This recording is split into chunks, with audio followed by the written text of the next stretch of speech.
sedang, atau berat. Nanti ada terapinya, ada terapi untuk contoh untuk kulit, agar tidak terlalu sensitif dan juga jangan sampai juga tidak sensitif, jadi dinormalkan.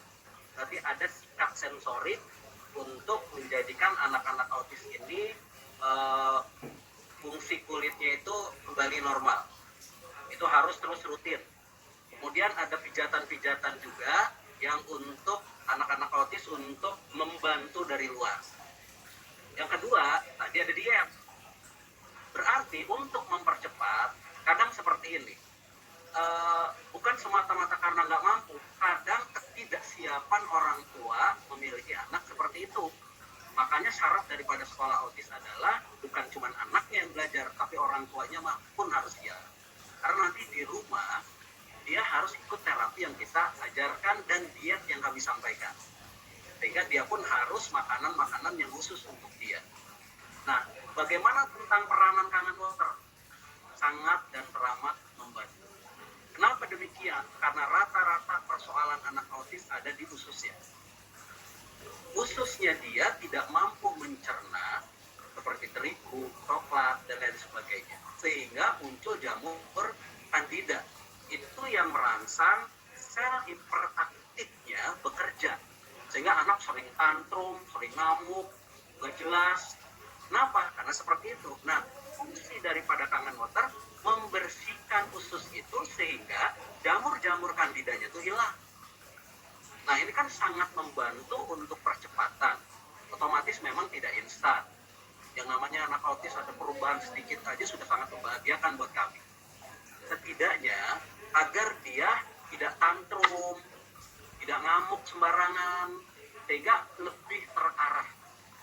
Untuk anak-anak ini sudah banyak banget sekarang anak-anak yang awal sampai, karena pernah waktu itu kami nonton bareng sama anak autis, waktu itu Mbak Ima juga pada datang, ada di situ, Mas Rama ada datang, atau salah satu tuh si Ara itu sampai jingkrak sampai teriak-teriak, nendang sana nendang sini.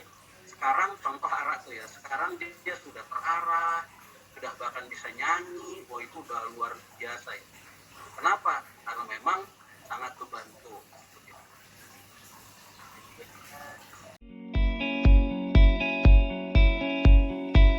Yang tentang anak-anak atau teman-teman yang autis itu, mereka rentan dengan tepung itu seperti apa, Bu? Kalau diulangi lagi penjelasannya.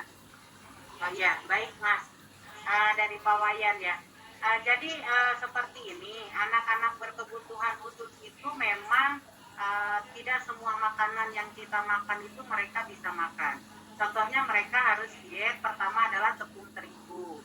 Jadi apapun makanan yang terbuat dari tepung terigu itu tidak boleh untuk anak-anak berkebutuhan khusus.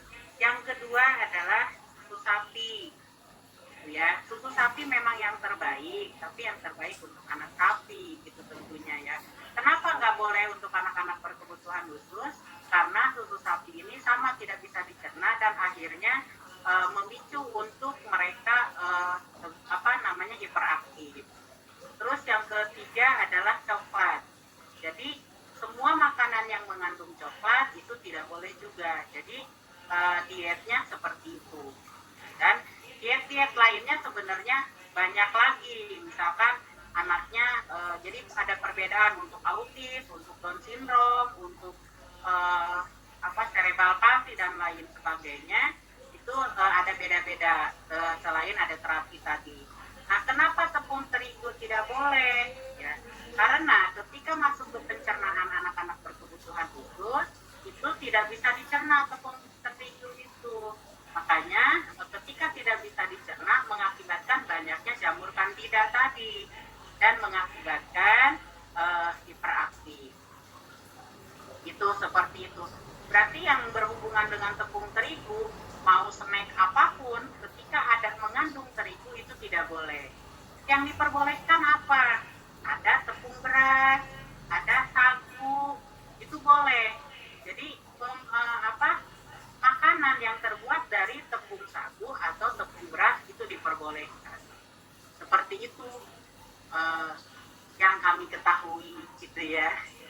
Ingin lebih cepat pertumbuhannya atau perkembangannya itu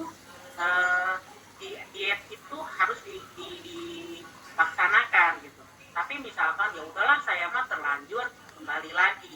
Jadi jangan salahkan nanti kenapa anak saya kok lambat.